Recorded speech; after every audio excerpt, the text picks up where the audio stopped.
마리아가 첫 아들을 낳아서 포대기에 싸서 구유에 눕혀두었다.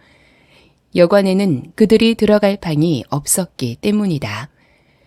그 지역에서 목자들이 밤에 들에서 지내며 그들의 양떼를 지키고 있었다. 그런데 주님의 한 천사가 그들에게 나타나고 주님의 영광이 그들을 두루 비추니 그들은 몹시 두려워하였다. 천사가 그들에게 말하였다. 두려워하지 말아라. 나는 온 백성에게 큰 기쁨이 될 소식을 너희에게 전하여 준다. 오늘 다윗의 동네에서 너희에게 구주가 나셨으니 그는 곧 그리스도 주님이시다. 너희는 한 갓난아기가 포대기에 쌓여 구유에 누워 있는 것을 볼 터인데 이것이 너희에게 주는 표징이다. 천사들이 목자들에게서 떠나 하늘로 올라간 뒤에 목자들이 서로 말하였다. 베들레헴으로 가서 주님께서 우리에게 알려주신 바 일어난 그 일을 봅시다. 그리고 그들은 급히 달려가서 마리아와 요셉과 구유에 누워있는 아기를 찾아냈다. 그들은 이것을 보고 나서 이 아기에 관하여 자기들이 들은 말을 사람들에게 알려주었다. 이것을 들은 사람들은 모두 목자들이 그들에게 전해준 말을 이상히 여겼다. 마리아는 이 모든 말을 고이 간직하고 마음속에 곰곰이 되새겼다. 목자들은 자기들이 듣고 본 모든 일이 자기들에게 일러주신 그대로임을 알고 돌아가면서 하나님께 영광을 돌리며 그를 찬미하였다. 여들에 갇혀서 아기에게 할례를 행할 때 그 이름을 예수라고 하였다. 그것은 아기가 수태되기 전에 천사가 일러준 이름이다. 우리 성탄 주일 말씀을 나누겠습니다. 크리스마스를 은혜롭게 보내는 방법이란 제목의 말씀을 나누겠습니다. 오늘은 우리 성탄 주일이자 대림절 네 번째 주가 되겠습니다. 주제가 평화입니다. 하나님의 평강, 또 하나님만이 주실 수 있는 평화가 여러분들의 삶의 가정에 또 이 나라 가운데 임하게 되기를 축복합니다. 사실 이 대한민국 현재의 상황, 여러 가지 경제적, 정치적 불확실한 상황 가운데 있기 때문에 많은 분들이 평안을 누리지 못하고 있는 것 같습니다. 근데 우리가 이 주일날 또 성탄 주일에 모여서 우리가 의지하는 분은 사람이 아니라 바로 우리의 왕 하나님이십니다. 그분은 지금도 살아계시고 그분의 나라는 무궁하며 그분의 통치는 영원하십니다. 그분은 공의로 통치하시고 그분은 자비와 또한 사랑으로 통치하시기 때문에 그분을 믿는 자마다 폭풍과 같은 상황 속에서도 하나님의 평강이 그 마음을 사로잡을 줄로 믿습니다. 여러분 기억하실 것은 첫 번째 크리스마스 바로 그때도 굉장히 어두웠던 밤에 주님이 오셨다는 사실입니다. 자, 오늘 8절 보시면 그 지역에서 목자들이 밤에 들에서 지내며 언제라고요? 바로 밤에 주님이 이 땅에 태어나셨어요. 그들의 양떼를 지키고 있었다.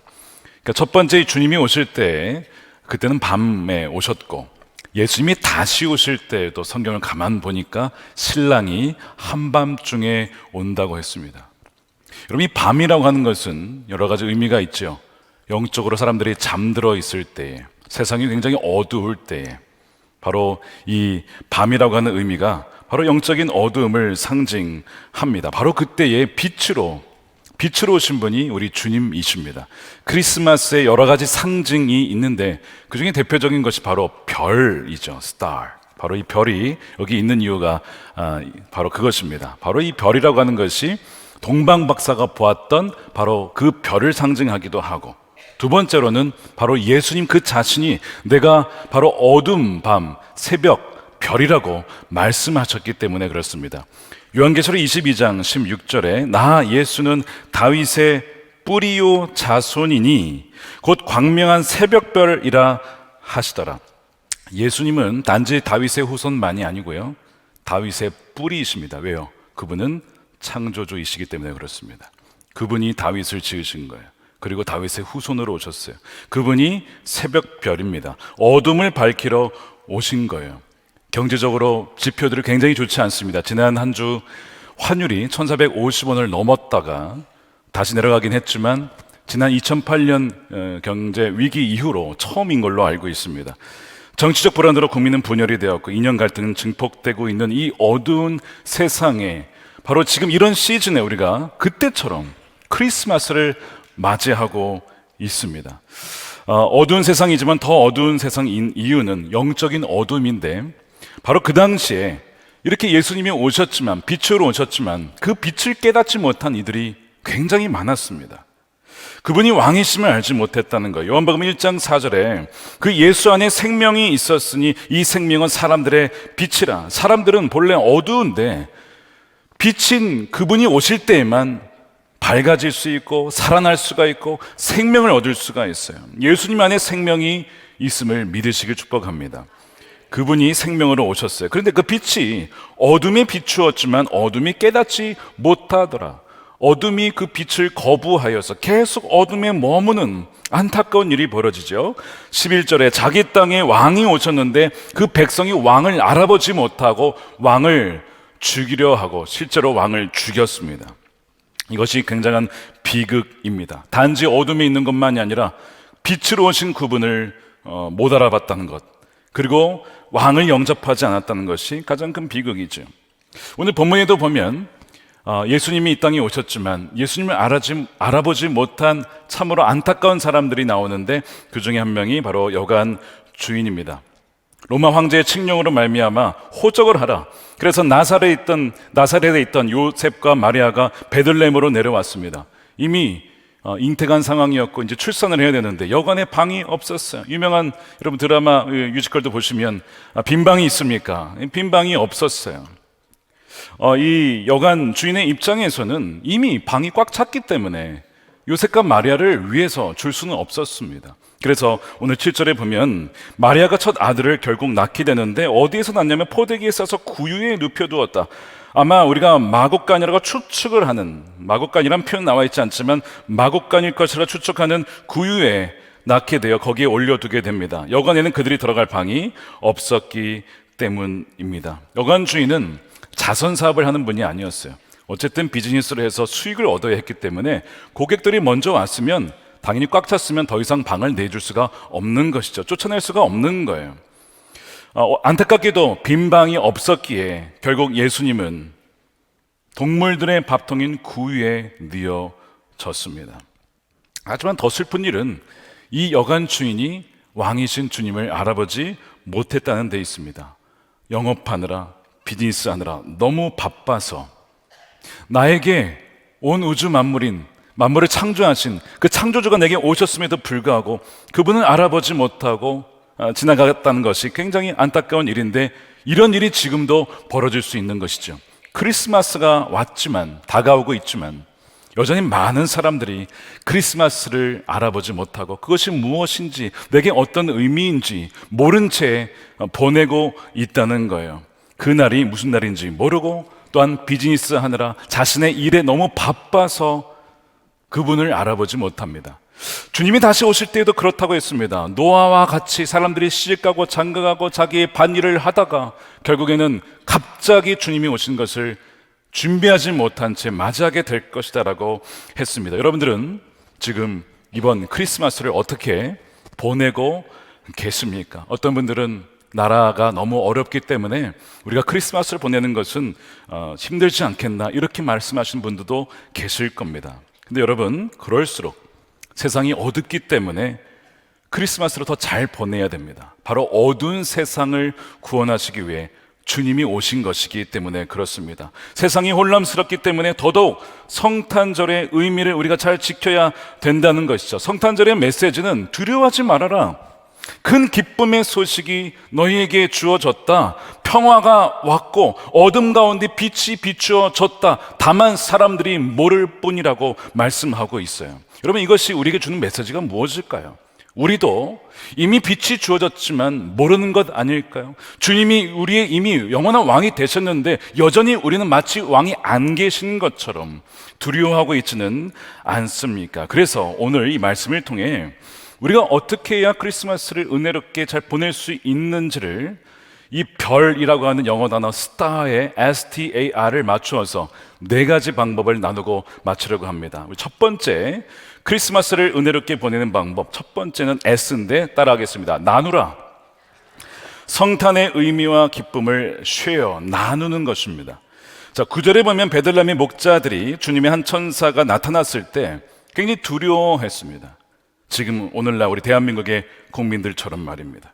두려워하던 이들에게 천사들이 큰 기쁜 소식을 전하는데 그것이 9절이에요. 그들은 몹시 두려워하였다. 천사가 그들에게 말하기를 두려워하지 말아라. 나는 온 백성에게 큰 기쁨이 될 소식을 너희에게 전하여 준다. 온 백성에게, 어느 한쪽만이 아니라 온 백성에게 기쁨이 될 소식을 너희에게 전하여 준다는 거예요. 이 메신저, 이 천사가 기쁜 소식을, 큰 기쁨의 소식을 전하고 있어요. 그래서 이 목자들이 그 소식을 듣게 되는데 그 큰 기쁨의 소식이 무엇인지는 11절에 나와 있습니다. 우리 함께 읽겠습니다. 시작. 오늘 다윗의 동네에서 너희에게 구주가 나셨으니 그는 곧 그리스도 주님이시다. 나셨다. 우리가 구한 게 아니에요. 하나님이 선물을 보내주신 거예요. 가장 위대한 선물, 예수 그리스도를 우리를 위해서 보내주셨는데 그분은 구주라는 겁니다. 그리고 주님이시라는 거예요. 두 개를 구분하고 있어요. 구주는 우리를 죄에서, 속박에서, 영원한 사망에서 구원해 주실 메시아, 구원자를 말하는 것이죠. 주님이라는 것은 우리의 왕이라는 것입니다. 더 이상 우리가 우리의 인생을 구원하기 위해서 내가 내 인생의 주인이 되어서 스트레스 받으며 힘들게 그렇게 우리 인생을 살기 위해 아등바등할 필요 없이 주님의 주권을 인정하고 주님의 통치 가운데 그저 순종하다 보면 우리를 향한 하나님의 뜻이 이루어지게 된다라고 하는 것, 여러분 이것이 얼마나 기쁜 소식인지 압니까? 사실 최근에 여러 가지 상황 때문에 참 마음이 무거웠습니다. 그리고 지난 금요일에 성탄 전야제를 맞이했어요. 기쁘다 구주 오셨네. 주님이 우리에게 왕으로 오셨구나 찬양을 하고, 그리고 금요일에 잤습니다. 토요일날 일어났어요. 저는 늘 이 수면의 상황을 체크를 하기 때문에 점수를 딱 봤더니 다음날 수면 점수가 98점.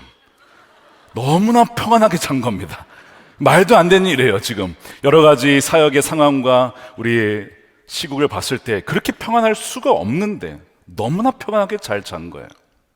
제가 이제 이것을 보면서 정말 주님 되시고 정말 주님이 구원자 되신다면 비록 상황은 매우 어렵지만 그러나 그 평강이 임할 수 있구나라고 하는 것을 보게 되었습니다. 이 평강이 여러분들에게 부어지게 되기를 축복합니다. 그래서 이 베들레헴의 목자들이 비록 배우지 못한 사람들이었지만 천사들의 그 기쁜 소식을 듣고, 그리고 오랫동안 기다려왔던 그 메시아가 온다는 예언이 이제 성취되었다는 것을 본 것이죠. 그리고 그것을 사람들에게 알리기 시작합니다. 소식을 전합니다. 그것이 누가복음 12장 16절이에요. 그리고 그들은 급히 달려가서 마리아와 요셉과 그 위에 누워있는 아기를 찾아냈다. 그들은 이것을 보고 나서 이 아기에 관하여 자기들이 들은 말을 사람들에게 알려주었다. 그 말씀을, 예언을, 그 성취를 퍼뜨리기 시작한 겁니다. 기쁨의 소식을 알리기 시작한 거예요. 여러분, 크리스마스를 정말 하나님 뜻대로 의미 있게 보내는 첫 번째 방법은 이 큰 기쁨의 소식을 사람들에게 나누는 것입니다. 알리는 거예요. 여러분들의 카카오톡 프로필이나 SNS나 어떤 계정이든지 이 크리스마스의 의미를 전하는 것이죠. 여러분, 기쁜 소식을 전하는 데에는 여러분 대학 졸업장 없어도 되고요, 석사학위 없어도 되고요, 박사학위 더더욱 없어도 됩니다. 이 목자들, 베들레헴의 목자들이 첫 번째 크리스마스의 첫 번째 증인으로 하나님이 택하셨다는 것은 비록 배우지 못한 사람이라 할지라도 기쁜 소식을 전하는 데는 전혀 부족함이 없다 라고 하는 것을 보여주기 위하여 이 목자들을 주님은 택하셔서 그들에게 메신저가 될 수 있도록 그 은혜를 부어 주신 것이죠. 고린도서 1장 27절에 주님은 어리석고 약하고 비천하고 멸시받는 이들을 택하셔서 사용하시고 하나님께 영광 드리도록 하신다고 말씀을 하셨어요. 기쁜 소식을 전하는 데는 빈부귀천이 없는 것이죠. 기회가 될 때마다 전해야 됩니다. 지난 12월 초에 우리 복정 광장이 있습니다. 옆에 거기에 가서 이 복정동 주민들과 함께 이제 그 비축제 10주년 점등식을 하게 되었습니다. 성난 시장님도 오셔서 말씀해 주시고, 저도 이제 축사 짧은 시간이 주어져서 어떤 말씀을 전해야 할까, 여기에 뭐 대부분 안 믿는 분들이 많이 오시는데 제가 복음을 전할 기회로 삼기로 했습니다. 그래서 제가 등단해서 바로 물어본 것이 이거였습니다. 여러분, 부처님 오신 날은 무슨 날입니까? 부처님 오신 날이요. 자, 그러면 크리스마스는 무슨 날입니까? 그래서 제가 그랬습니다. 크리스마스는 그리스도. 크리스마스 안에 크라이스트가 담겨 있거든요. 그리스도가 탄생한 날을 축하한 날이 크리스마스입니다. 주님이 이 땅에 오신 것은 하나님께서 죽어가는 인간을 살리기 위해, 우리를 위해 오신 것입니다. 죽기 위해 오신 것이고 살리기 위해 오신 것입니다. 그것이 크리스마스입니다. 다 같이 기도합시다. 이렇게 해가지고 이제 기도로 이제 그 모임을 마무리. 원래 기도하면 안 되는 분위기였던 것 같은데 그냥 해버렸어요. 그냥 몰라, 나 이제 내년에 안 할지도 몰라요. 거기서 뭐 상관없어요. 저는 어쨌든 기회가 됐을 때 전해야 되니까. 그래서 이제 기도를 하고 나왔는데 그 이제 복정동 주민 그 위원장이 있어요.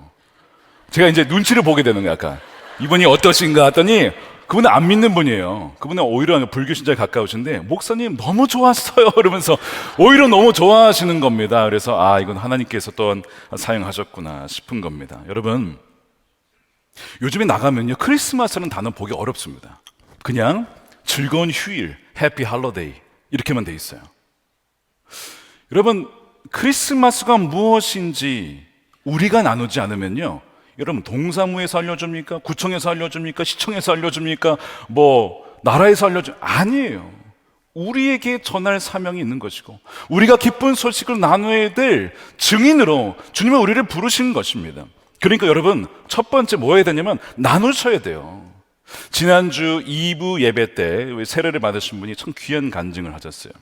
이분이요 20년간 불교 신자를 지내면서 15살 때부터 정신과 약을 드신 분입니다. 왜 정신과 약을 드신지 아십니까? 신내림이 증상이 있었어요. 귀신이 보이는 겁니다. 지금도 종종 그런 게 보였대요. 사실 최근까지도. 그래서 너무 힘드니까 이 약을 먹은 겁니다. 이 사주를 보신 분이 이 신기가 강하다 그래서 인도로 유학을 보내서 삼으려고, 제자 삼으려고. 근데 자기가 거절했다는 거예요. 그거는. 나중에 이제 결혼을 하고 아들을 낳았는데요. 이제 이분이 막 술, 담배를 굉장히 심하게 하신 거예요. 남편도 도박과 음란과 이 경제 사정이 너무 좋지 않고 세상에 빠져 살았기 때문에 이 가정을 돌보지 않았어요. 이 가정에 기울어서 결국에 이제 홈리스 생활을 하게 됩니다. 자녀가 아들이 있음에도 불구하고 이 자녀를 돌보지 않으니까 결국에 이 남편과 이혼을 하게 되었어요. 그 이후에 우울증과 조현병이 더 심해지고 그 다음에 마지막에 무슨 생각이 들었을까요? 더 이상 살 이유가 없다. 이렇게 하려고 막 하는데 이제 그러다가 이 아들 때문에 죽지 못한 거예요. 깊은 어둠 속에 살다가 어머님을 통해서 한 설교 영상을 듣고 온라인으로 우리 교회 예배를 드리다가 결국에는 현장 예배에 오셨어요. 그리고 어머니의 권유에 등록을 하시고 바나바를 만나서 양육을 받는데 복음 메시지가 나오잖아요. 나는 하나님의 자녀구나. 예수님이 구원자시구나. 예수님이 주님이시구나. 이것을 믿고 영접할 때에 성령이 그분에게 확 임한 거예요. 그래서 그 성령이 임한 이후로 그분이 무슨 얘기를 하냐면 술, 담배가 끊어지고 그렇게 불안했던 증상이 싹 사라졌다는 겁니다. 그러니까 그분은 이 영의 세계를 너무나 잘 알던 분이에요. 그래서 이 성령이 바로 하나님이 참된 신을 알기 때문에 귀신의 역사도 거기에 대할 수 없다는 걸 너무 잘 아는 것이죠. 그래서 제가 세례받기 전에 이분을 만났어요. 저와 아내가 같이. 그 얘기를 들었습니다. 그리고 그분이 고백하기를 저는 평생 이렇게 살았는데 주님을 영접하고 주님이 내 안에 오신 이후로는 이 모든 것이 사라졌습니다. 더 이상 약을 먹지 않아도 술, 담배 다 끊어졌고 너무나 평안한 가운데 살고 있습니다. 그거를 이 강단에서 지난주에 증언하셨다는 거예요. 간증하셨다는, 많은 사람들이 거기에 은혜를 받고 도전을 받고 정말 주님이 살아계시구나 하는 것을 찬양하는 그런 시간이 되었습니다. 여러분, 기쁜 소식은요 어떻게 됩니까? 여러분, 나누셔야 돼요. 나누셔야 됩니다. 여러분, 기쁜 소식을 나누는 증인이 되시기를 축복합니다. 그것이 첫 번째, 나누라 이고요. 두 번째입니다. 크리스마스를 은혜롭게 보내는 방법. 두 번째는 따라하겠습니다. 생각하라. think인데요. 깊이 생각하는데 성탄의 의미와 기쁨을 깊이 생각하는 것입니다. 묵상하는 것입니다. 오늘 19절에 보면 마리아는 이 모든 말, 즉 목자가 전해준 말, 그 다음에 천사가 전해준 말, 이 모든 말을 고이 간직하고 마음속에 곰곰이 되새겼다. 자주자주 이 말씀을 묵상했다는 것입니다. 되새김질했다는 것입니다. 어떤 말씀이었을까요? 바로 천사가 나에게 잉태할 때에 너가 잉태하여 아들을 낳을 건데 이름을 예수라고 해라. 그는 영원히 다스리고 그의 나라는 무궁할 것이다. 하나님이라는 겁니다. 그 말씀을 계속 묵상하는 것이죠. 여러분, 이 성경의 가장 큰 계명이 뭐죠? 하나님을 마음과 목숨과 뜻을 다해 사랑하는 것이라고 했습니다. 그러면 마음을 다해 사랑한다는 것은 우리 온 의지를 다해 사랑하는 것이고, 목숨을 다해 사랑하고 뜻을 다해 사랑한다는 것은 우리 지성, 마인드를 써서 하나님의 뜻이 무엇인지, 하나님께서 무엇을 기뻐하시는 것인지, 이 말씀이 어떤 의미인지를 연구하고 묵상하고, 이것이 하나님을 사랑하는 한 가지 방법이라는 것인데, 마리아는 바로 그걸 한 거예요. 말씀을 그냥 듣고 흘려보내지 않고 이 말씀이 무슨 뜻일까? 이것이 나에게 주는 메시지는 무엇일까? 내가 순종해야 될 것은 무엇일까? 크리스마스의 메시지를 계속 깊이 생각하고 묵상하고 자신에게 적용을 한 거예요. 자, 보세요. 이 아들이 내가 낳은 아들인데, 성령으로 잉태된 아들이에요. 근데 아들은 아들이고 사람은 사람인데 하나님이에요. 아들은 아들인데 내 아들이라기보다 하나님 그분이 주님께서 구세주가 되어주셔서 오신 거예요. 여러분, 이 묵상만 묵상할수록 그냥 아들이 아니라 이분은 내가 경배해야 될 대상인 것이죠. 이 마리아가 이것을 계속 묵상을 했던 거예요. 그래서 사람들이 이제 나중에 동방박사도 와서 경배하지 않습니까? 경배하면서 그분을 높여드리는 것이죠. 여러분, 우리가 진정 이 크리스마스의 의미를 잘 묵상하다 보면 자연스럽게 하나님께 경배하지 않을 수가 없습니다.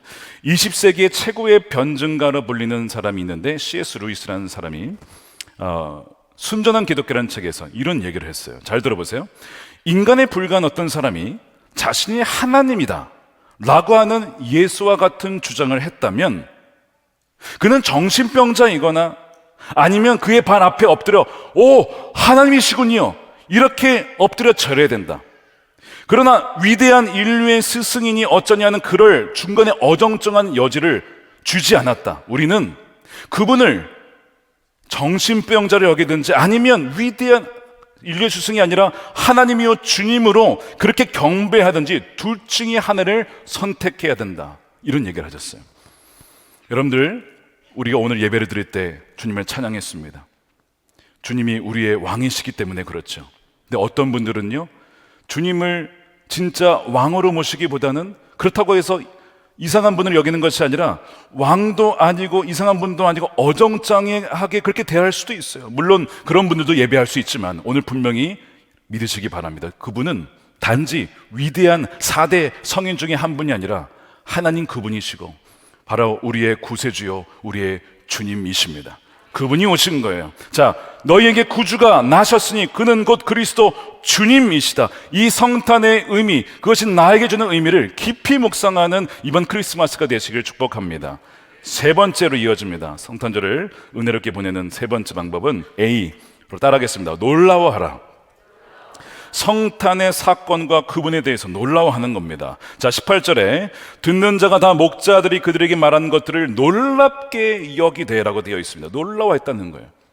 먼저 이 목자들, 가장 천한 목자들을 통해서 이 놀라운 소식이 전해졌다는 것이 놀라고, 또한 하나님께서 우리와 같은 비천한 인간을 버리지 않고 살리시기 위해서 자신이 창조한 세상에 들어오셨다라고 하는 이 사실에, 그리고 그것을 아주 작고 낮고 낮은 아기 예수의 모습으로 구유에 누워 있다는 것이 굉장히 놀란 것입니다. 여러분, 이제 이사야 9장 6절에 한 아기를 우리에게 주셨으니 그분의 이름은 기묘자라라고 되어 있습니다. 기묘자라 모사라. 여러분, 기묘자가 무슨 뜻이죠? 놀라운 분이란 뜻입니다. 놀라운 분이시다. 요한복음에 보니까 말씀이 있는데 그 말씀이 뭐라고 되어 있냐면, 여러분, 요한복음 1장 3절에 이렇게 되어 있어요. 모든 것이 그로 말미암아 창조되었으니, 그는 누구예요? 말씀이신 예수님입니다. 모든 것이 그로 말미암아 창조되었으니 그가 없이 창조된 것은 하나도 없다는 거예요. 자, 그럼 생각해 보세요. 지금 아기가 태어났습니다. 말구에 누워 있습니다. 근데 사실은 이 아기는 어머니 마리아를 지은 분입니다. 거기 동물들이 있었습니다. 이 아기는 이 모든 동물을 창조한 분입니다. 아기인데 창조주예요. 놀라운 이게 너무나 신비로운 것이죠. 성육신의 신비입니다. 여러분, 인류의 가장 위대한 사건이 뭐라고 생각하십니까? 어떤 분들은 미국의 그 1969년이죠. 닐 암스트롱이 달에 착륙한 사건이 인류의 가장 위대한 사건 아닌가, 이렇게 얘기하는 분이 있습니다. 뭐 여러 가지 다른 걸 얘기할 수 있겠지만, 여러분, 인류의 가장 위대한 사건은 하나님께서 인간의 몸을 입고 이 땅에 오신 것입니다. 여러분, 그 이유가 뭔지 아시죠? 온 인류가 그분이 오신 그 해를 기점으로 역사가 기록이 되고 있습니다. 2024년은 바로 그분이 오신 이후 2024년이라는 뜻이고, 여러분들의 생년월일을 보십시오. 1960년생, 70년생, 예수님이 오신 이후에 1960년이 지난 겁니다. 인류의 모든 역사가 그분이 오신 기점으로 전과 후로 나뉘고 있습니다. 사람들이 예수님을 믿든 믿지 않든 모든 인류의 가장 중요한 역사는 하나님이 이 땅에 오셨다는 사실이에요. 그것을 분명히 믿고 놀라는 여러분 되시길 축복합니다. 위대한 사건이 바로 이미 벌어진 것이죠. 더 놀라운 것은 그 하나님이 우리와 함께 하신다는 것입니다. 그분의 이름은 뭡니까? 임마누엘이라고 했죠. 요한복음 1장 14절에 그 말씀이 육신이 되어서 우리 가운데 사셨다. 우리는 그 영광을 보았고, 마태복음 1장 23절에 부하라 동정녀가 잉태하여 아들을 낳을 것인데 그 이름을 임마누엘이라고 할 것이다 하신 말씀을 이루려고, 미가서 7장의 말씀을 이루려고 하신 것이다. 임마누엘은 번역하면 하나님이 우리와 함께 계시다. 여러분 정말 믿으십니까? 하나님이 여러분과 함께 계시는 것을? 한번 손 잡아보십시오. 우리 주님의 손을. 함께 하시는 주님. 이걸 가만히 묵상해 보면 이거 엄청난 사건이 사실은. 근데 더 나아가서요, 단지 함께 계신 정도가 아니고요, 그분이 우리 안에 들어오셨대요. God with us 정도가 아니고요, God in us, 우리 안에 오셨어요. 그분이 누구십니까? 성령님이죠. 주님이 직접 우리 안에 영으로 들어오셨다니까. 이게 놀라운 사건인 거예요. 그래서 우리는 사실은 이 말씀을 묵상할 때마다, 이 사실을 묵상할 때마다 우리는 크리스마스를 매 순간 놀라워할 수밖에 없는 겁니다. 여러분 잘 아시는 사건인데, 미국의 어느 추운 겨울날 젊은 자동차 정비사가 중고차를 사서 수리를 해가지고 출근을 했는데, 잘 고친 줄 알았는데 가다가 차가 서버렸어요. 그러니까 엔진이 문제가 발생한 겁니다. 그래서 이제 이 정비사가 차에서 내려서 엔진 뚜껑을 열고 고치려고 하는데 이 원인을 찾지를 못한 겁니다. 그때 웬 한 차가 옆에 가다가 딱 쓰더니 한 어르신이, 노인이셨어요. 말을 거는 겁니다. 도와드릴까요?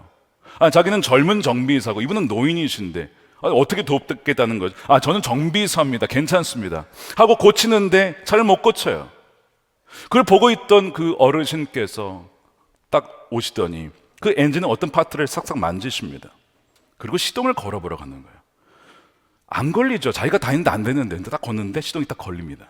순간 이 젊은 정비사의 눈빛이 깜짝 놀라면서, 도대체 이 어르신은 누구신가? 얼마나 놀랬겠어요. 그 어르신은 이 자동차를 만든 헨리 포드였습니다. 이 자동차를 만든 설계한 사람이, 설계한 사람. 그 옆에 와 있었어요. 자기에게 찾아왔어, 그분이. 그 얼마나 놀랬겠어요. 근데 더 놀란 거 뭐라고요? 하나님이 우리와 함께 계시다니까요. 이거를 알면 우리는요, 어떤 상황 중에도, 어떠한 풍파가 밀려와도, 폭풍 중에 있어도 하나님이 우리와 함께 계시니 우리는 두려워하지 않을 수가 있는 것입니다. 2013년이었을 겁니다. 노르웨이에서 한 여객선이 침몰을 했어요. 많은 사람들이 빠졌습니다. 수영을 할 줄 아는 사람과 할 줄 없는 사람 다 있었는데, 문제는 바닷가에 빠지면 아무리 수영을 해도요, 결국 시간이 지나면 죽기 마련입니다. 서로가 살려달라고. 근데 서로가 못 살려주죠. 자기도 죽는 판에 어떻게 살려줍니까? 살려주십시오, 살려주십시오. 여러분, 지금 우리의 인생이 마치 그와 같다는 거예요. 허우적거리면서 우리는 서로를 살려줄 수가 없는 거예요.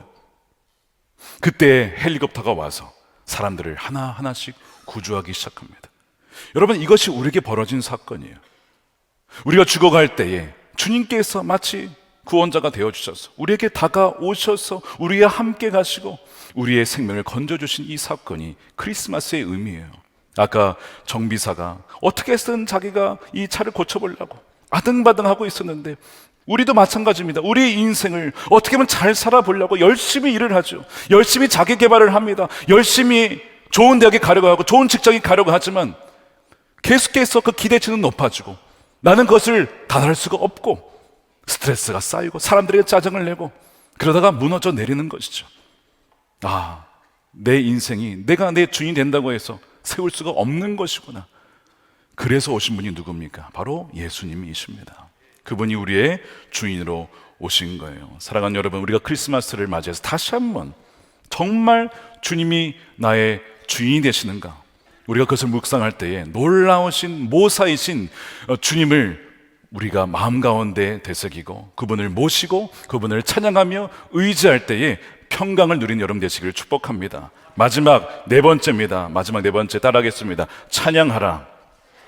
성탄을 주신 하나님께 찬양하는 겁니다. 이 목자들이 20절에 보니까 목자들은 자기들이 듣고 본 모든 일이 자기들에게 일러주신 그대로임을 알고 돌아가면서 하나님께 영광을 돌리며 그를 찬미하였다. 와, 오랫동안 기도를 했던 그 예언이 성취가 되었구나. 이제는 아기 예수로 오셨구나. 나를 위해서 구원자가 되어주셨구나. 이 모든 것을 하나님이 이루셨구나. 하나님 찬양합니다. 감사합니다. 우리를 버리지 않고 오신 주님 감사합니다. 하나님께 모든 감사와 찬양을 드렸다는 거예요.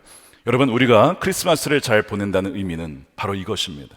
진정 하나님, 우리를 버리지 않고 잊지 않고 나에게 찾아오신 하나님 그 은혜의 감사를 드리고 아들을 아끼지 않고 우리에게 보내주신 그 하나님의 은혜의 감사를 드립니다. 우리가 그것을 찬양할 때에 진정 주님께서는 이 찬양을 받으시고 기뻐하실 줄로 믿습니다. 주님은요, 이 크리스마스 때에 그렇게 주님께 나와 하나님께 경배하며 찬양하는 이들을 찾고 계십니다. 바로 우리가 오늘 이 주일날 모여서 예배하는 이유예요. 성탄절에 주님이 진정 왕이시고 주님이 진정 왕이심을 우리가 고백하고 찬양할 때에 우리 모든 이들에게 이 크리스마스의 놀라운 은혜가 부어지게 될 줄로 믿습니다. 자, 우리 네 가지 말씀을 드렸어요. 스타라고 하는 이 빛, 이 별이라고 하는 이 단어로 만들었는데, 자, 첫 번째 뭐라고요? 나누라. 두 번째 생각하라. 세 번째 놀라워하라. 그 다음에 찬양하라. 나누라, 생각하라, 그리고 놀라워하라, 그리고 찬양하라. 이렇게 하게 되면요, 이게 바로 별빛이 되는 거예요. 여러분들을 통해서 세상에, 어두운 세상에 빛이 비춰지게 될 겁니다. 너는 무엇이 그렇게 너의 소망이 되냐? 무엇이 그렇게 항상 기뻐하냐? 무엇으로 인하여 그렇게 두려워하지 않을 수가 있어? 나에게 기쁜 소식이 있어. 주님이 내 안에 계셔. 나와 함께 계셔. 임마누엘로 함께 계셔. 너도 그 주님을 알았으면 좋겠어. 여러분, 이것이 어두운 세상에 빛을 발하는 거예요. 우리가 이 성탄 주일을 맞이해서 이 별빛을 많은 사람들에게 또한 비출 수 있는 저와 여러분들의 삶이 되기를 원합니다.